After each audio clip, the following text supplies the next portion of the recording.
بسم الله الرحمن الرحيم. قال الله تبارك وتعالى في كلامه المجيد: الله خالق كل شيء.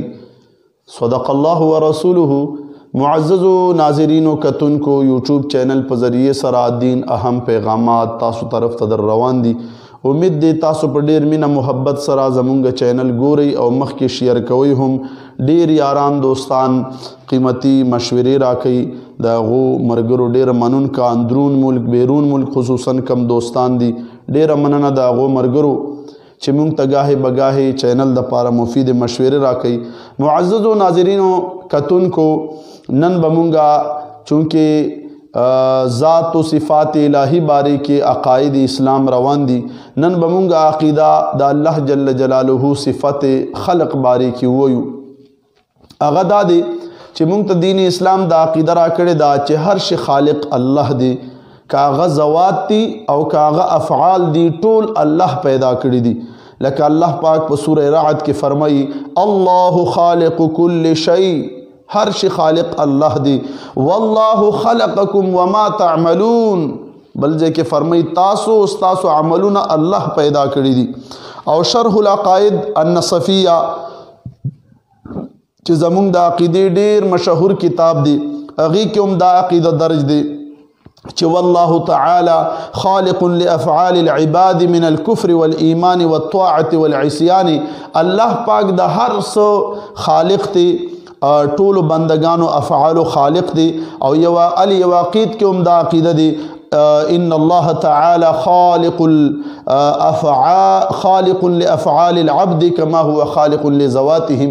څنګه چې الله جل جلاله د بندگانو د ذواتو خالق دی، دغه رنګ د افعالهم خالق دی.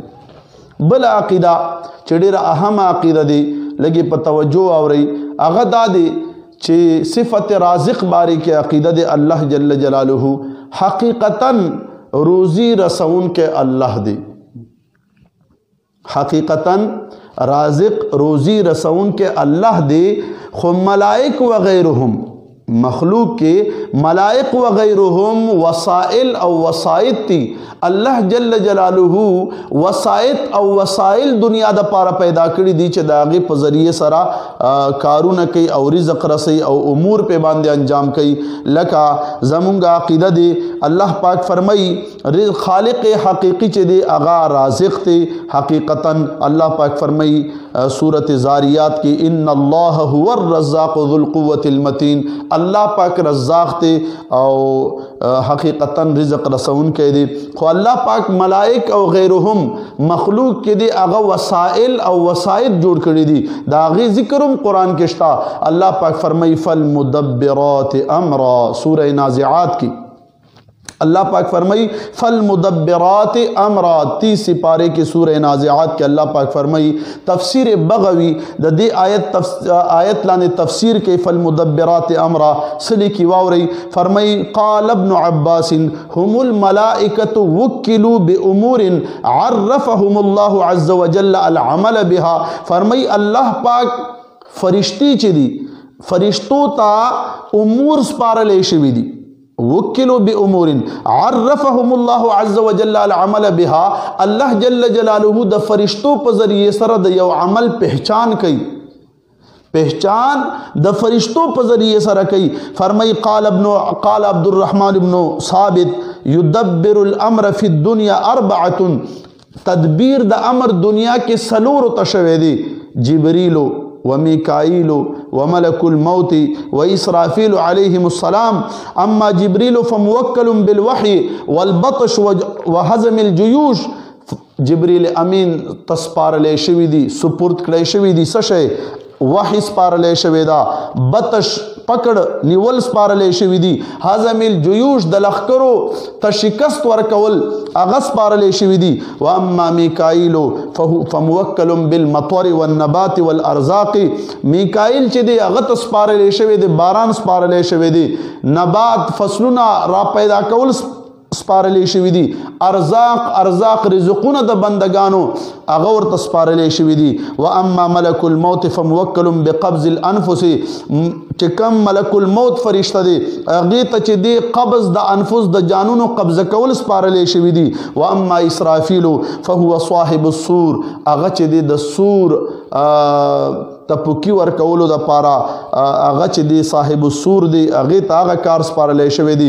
ولا ينزل الا للامر العظیم، او دی نه راکوزیږي مګر چې کله یو لوی امر وي هغې د پاره راکوزیږي.